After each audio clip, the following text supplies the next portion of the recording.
G'day everyone, welcome back to another episode of the Australian Property Investment Podcast. I'm your host, Aaron Christie David, and each and every week we bring you an episode where we interview someone that I call best in breed, so someone that lives and breathes real estate, property investing, and or tax and accounting. So someone's going to help you on your journey because we assist many investors kind of break through some barriers, build a high quality portfolio, and ultimately build intergenerational wealth through property.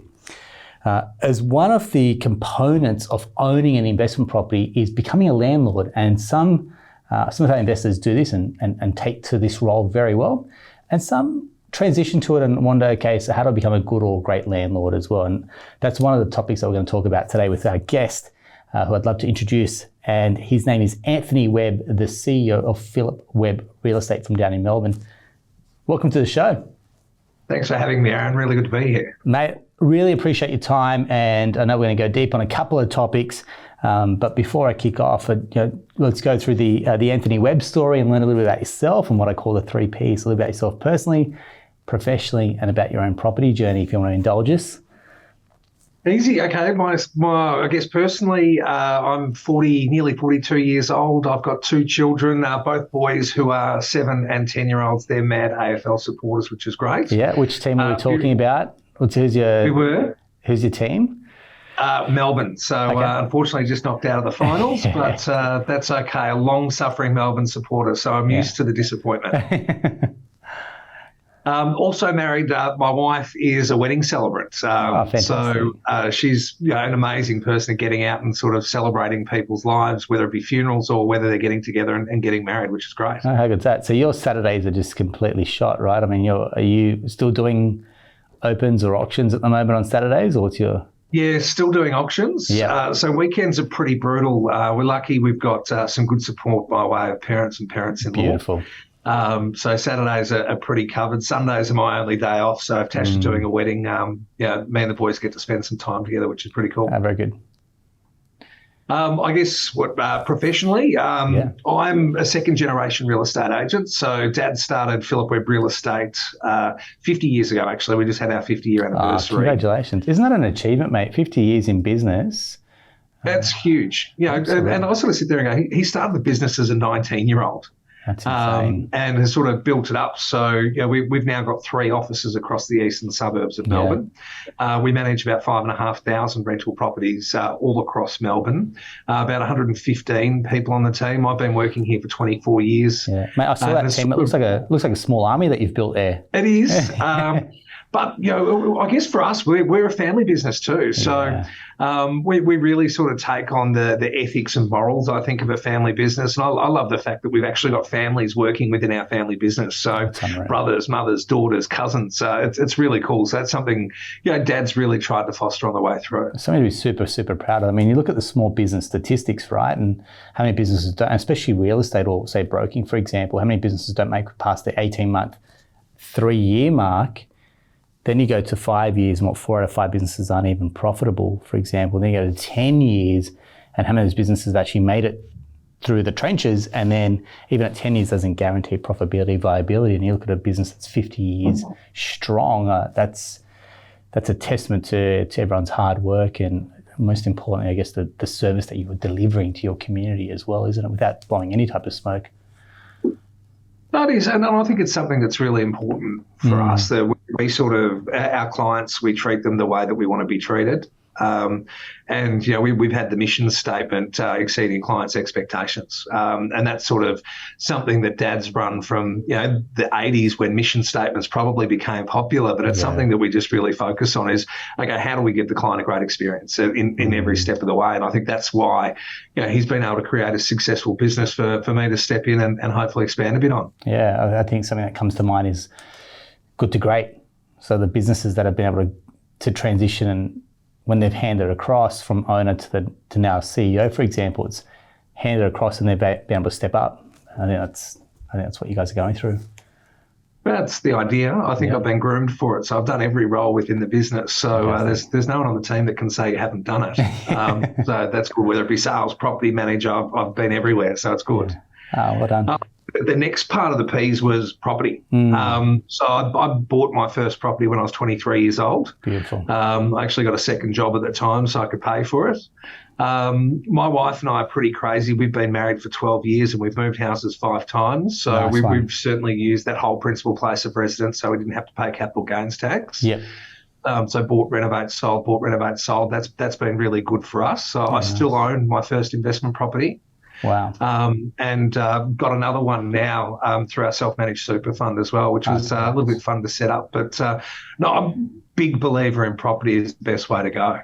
This is it. I think when we talk to many real estate agents, and it's like this is your product. So there's a sense of belief in your product as well, right? And the way that you've been able to buy, renovate. So I think that story will appeal to a number of buyers that go, hey, look, we've been in your shoes. We can see what you want to overcapitalize, you want to invest, and then the way to almost step up gradually as well, instead of kind of going from here to buying the dream home. There is a process and step-by-step way to get there as well, isn't there? Well, there is. It's lots of little small bites. And, we certainly wouldn't be able to live in the house we live in today. And if we hadn't been through this process. So I'm lucky. I always say the first 4 were my fault. The last one was hers. So no, we're really happy where we are now, which is really cool. Congrats, mate. Wonderful. Well done. Mate, the reason we're talking is I saw a really great article that you put out talking about some of the changes that have taken place with rental laws down in Victoria and the issues that you're having down there. And now being down there, you're going to be kind of really close to the ears of the ground on what's going on. So take us through. I mean, call it a rental crisis. We can see nationally there's tight vacancy rates, but some of the changes that have come through, I think it was enacted in March last year, now filtering through, and you're saying, well, hang on, there's maybe unintended consequences that are coming off the back of that. So probably let's go back to someone that doesn't understand what's going on there. What were the changes that filtered through? So I think we probably even need to go a little bit further back, and sort of have the COVID conversation, which everyone shudders when they hear the word still. But I think what happened during COVID was we had in Melbourne, we were locked down for 270 days or something like that. Landlords weren't allowed to increase rents. We weren't even allowed to inspect properties. We weren't allowed to leave our house. Landlords were encouraged to give a discount in rents to tenants. And I think for a long time, landlords were really treated poorly here in Melbourne. I think there's a misconception around landlords that they're all absolutely rich. They're all trying to do the wrong thing by their tenants. And so I think that was something that we worked through down here for 2 years. So then you fast forward to the changes to the Residential Tenancies Act, where there are 130 changes to law, and some of them were really good. It was I think it was 1980 where the original one came out. So they were bringing it up to, the dates that there are now. But there were a lot of, I guess, there's a greater risk on landlords. There is more costs that have to happen. And I think a lot of landlords just got to the point where they went, you know what, I just don't really feel like this is a great investment vehicle anymore. And then I guess what happened is the market boomed. So there was, a lot of landlords that were like, okay, well, I'm going to sell my property, take advantage of the fact that the market was really good, cash out, try and do something else. A lot of them were, I'm selling my property. I don't know what I want to do, what I'm going to do with the money. I just think now's a good time to get out. So you've got landlords that are exiting because of how they were treated during COVID. You've got landlords that are exiting because of the new changes that have come in and I guess the costs and the legislative requirements that are on them. And then thirdly, you've got a booming market. So that just completely reduces the pool of properties that are available for tenants to move into. So when people then start to get the confidence to go back out, and we had a lot of people here move back in with family or consolidate with friends while they were locked down, so they weren't alone and by themselves, and tenants could just walk away from their leases as well. You've got then people have the confidence to go back out and start renting properties. Because of the way that the market has increased, there are now a lot of people that are either going to have to save or can't afford to buy a house anymore, so being pushed back to that sort of traditional rental. And the laws of supply and demand come in and rental prices have really gone up. And they probably didn't start kicking in Melbourne until about February this year. But they've pushed really hard. And I guess there's one other part, which go back a little step when someone's trying to buy, especially interstate, and the stamp duty differential as well is some of that. It's another entry cost for a potential investor coming into Victoria going, actually, I can see the capital growth, but I could potentially buy in a different market compared to Victoria. Exactly. Yeah, we do have the highest stamp duty, and I think land tax has also gone up fairly significantly as well. So it's sort of just been one of these situations where everything's come together at the same time. Yeah. And we have. So, last year, like I said, we managed about 5,500 rental properties. We saw effectively 10% of our rent roll go, yes, we're going to sell. Yeah, okay. So, and we're not alone in that. The real estate agents that I talk to in Melbourne, even in Queensland and New South Wales, have said exactly the same thing. So, if 10% of the rental properties in Melbourne have disappeared, they've been sold. What our stats sort of show that probably 2 in 10 properties are bought by an investor.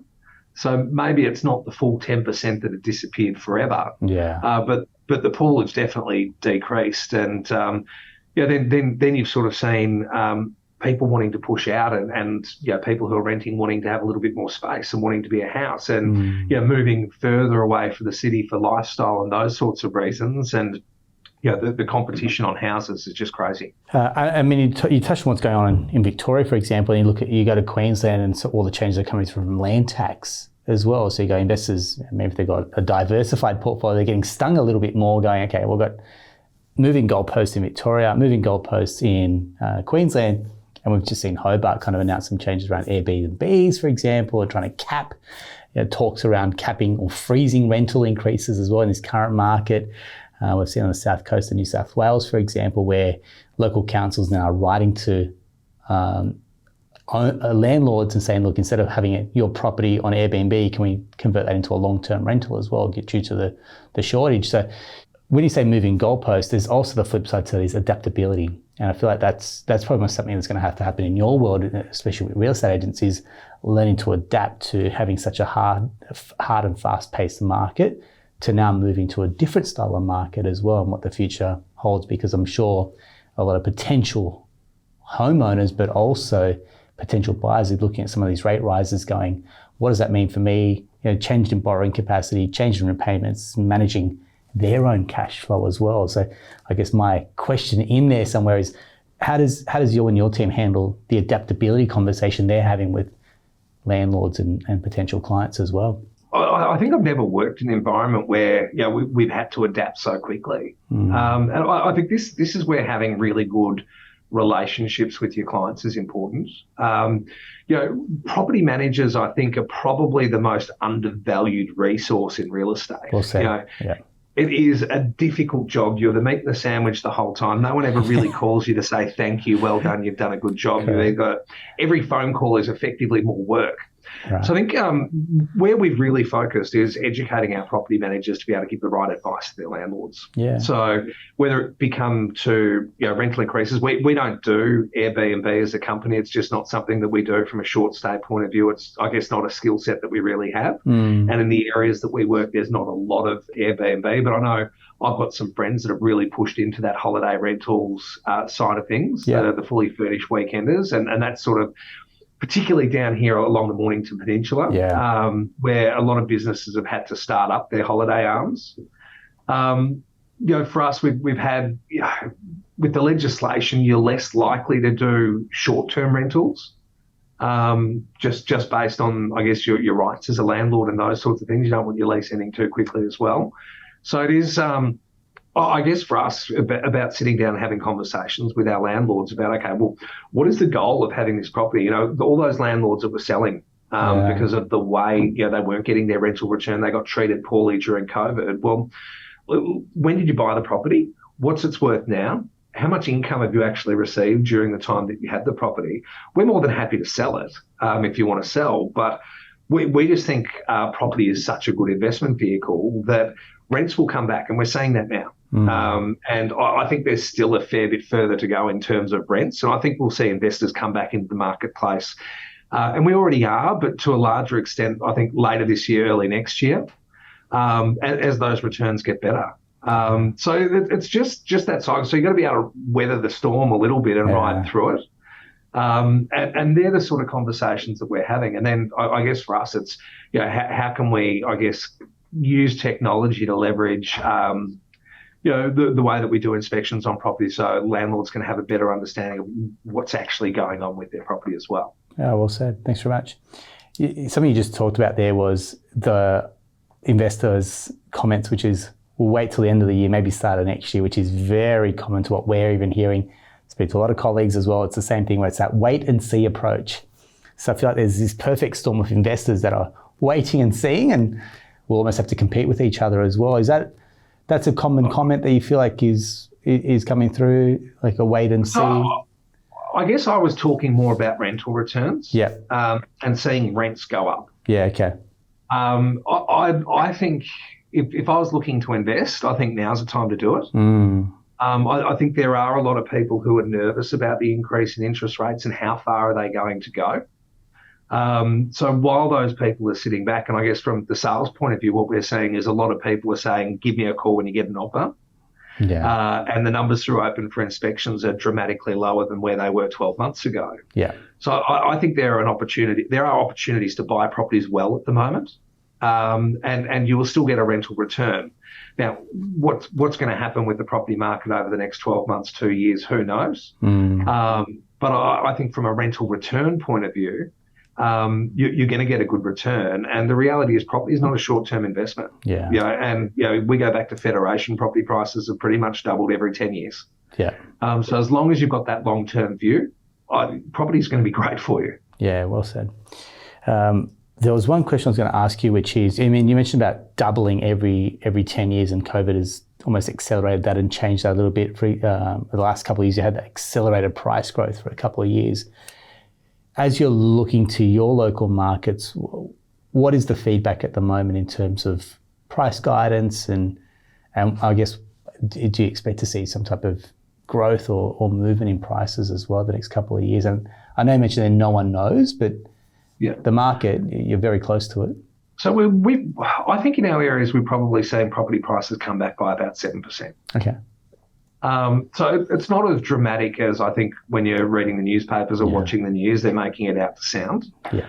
I think, once again, supply and demand are having a massive issue. They're holding prices up. Good properties are still selling really well. Yeah.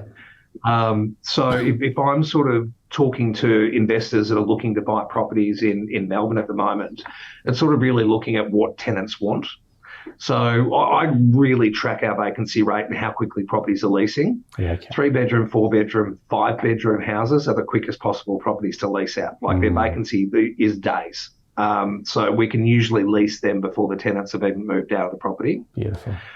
That being said, they're usually a lot more expensive, and most people are entering in the investment path of looking at apartments, or units, or maybe something to develop down the track as well.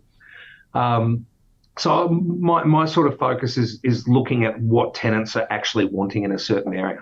And that's where I think you're going to have to speak to real estate agents and have a really good conversation with them. It's funny, no one ever really wants to speak to us. But I think a relationship with a real estate agent is a really important thing to have, is if you're an avid property investor. Correct. One of my best clients, we met actually I sold her first house in 2007. And her property portfolio has gone up and down and moved a little bit along the way. But she's someone I know. If we've got a property that I think is a really good buy, now and the vendor's at a point where either they want to get rid of it, they have to get rid of it, or something like that, I'll give her a call and say, hey, this one looks like good value, and she'll do her research on it. And more often than not, she'll jump in and have a crack.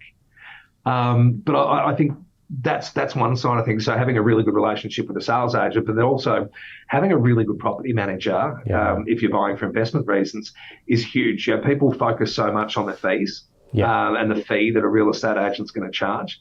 At the end of the day, what a good agent can do to prevent things going wrong down the track is so much more than the fee that you can ever pay well. Spot on. Mate, I think you just read my page here, which is my next question around investors gaining the unfair advantage or the competitive advantage, which is building those relationships with real estate agents so they can give you maybe a pre-market or an off-market or a listing that maybe isn't moving as quickly as they want to, and there's an opportunity to jump in. I think you've just answered that question. And why, from a real estate agent's perspective, would they have the property off market or be able to market it, try and get people pre-market, for example, because some people are skeptical when they hear that. Yeah, it's a funny thing. I mean, I guess we've been doing what we call down here off-market, pre-market for quite a while. Yeah. I guess there are some clients that want to test the market, test the waters and see what happens. All agents will have, their database of buyers that have been coming through. They're open for inspections, and that can give vendors a pretty good indication of price. Yeah. From a buyer's point of view, the vendor will quite often not be paying advertising and those sorts of things, so they might take a little bit less. Sometimes they're just really scared about the experience. Like a lot of people don't sell houses very often, so it's not something that they're familiar with, and having people come into their house and open for inspection boards in their house on the internet can really freak them out. Yeah. But I guess the last property I bought off market, and we were looking in a certain area for a while, and I went to 5 different agents that were fairly strong in the area. I got on their database or their off-market listings, and I just said, send me everything that comes through. Yeah.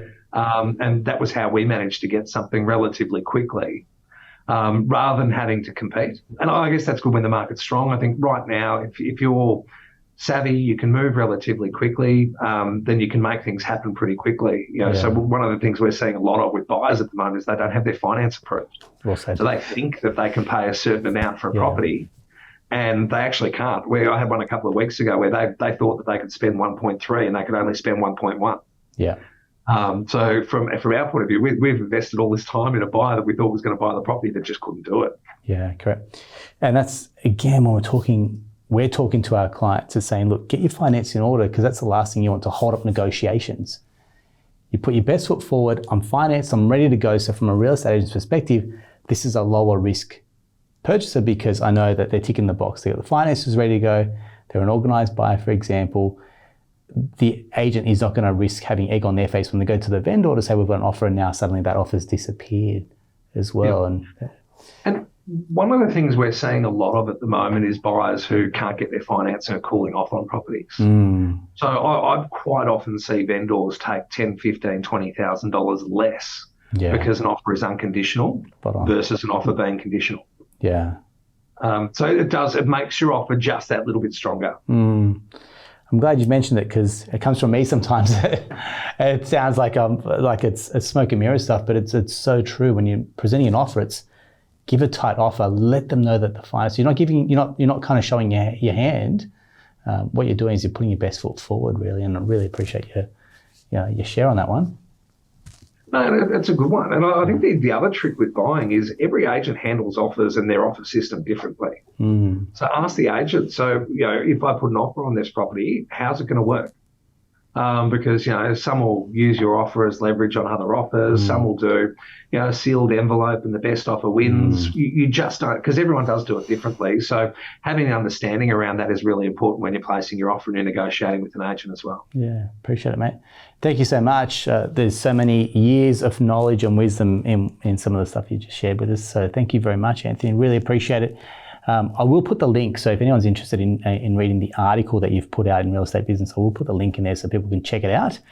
And we'll also put the details for Philip Webb Real Estate. So if you are looking to invest, buy, sell in those particular areas in Melbourne that Philip Webb serve, you can get in touch with the team there as well. So Anthony, thank you very much for your time, and appreciate you sharing with us as well. No worries. It was a great chat, Aaron. Awesome. Thanks, gang. That's a wrap for another episode of the Australian Property Investment Podcast. Again, if you found that helpful, handy, please leave us a review or drop us a note with some questions that you may have that you want answered as well. We look forward to hearing from you. As we said, that's a wrap. We'll talk to you next time. Thanks very much.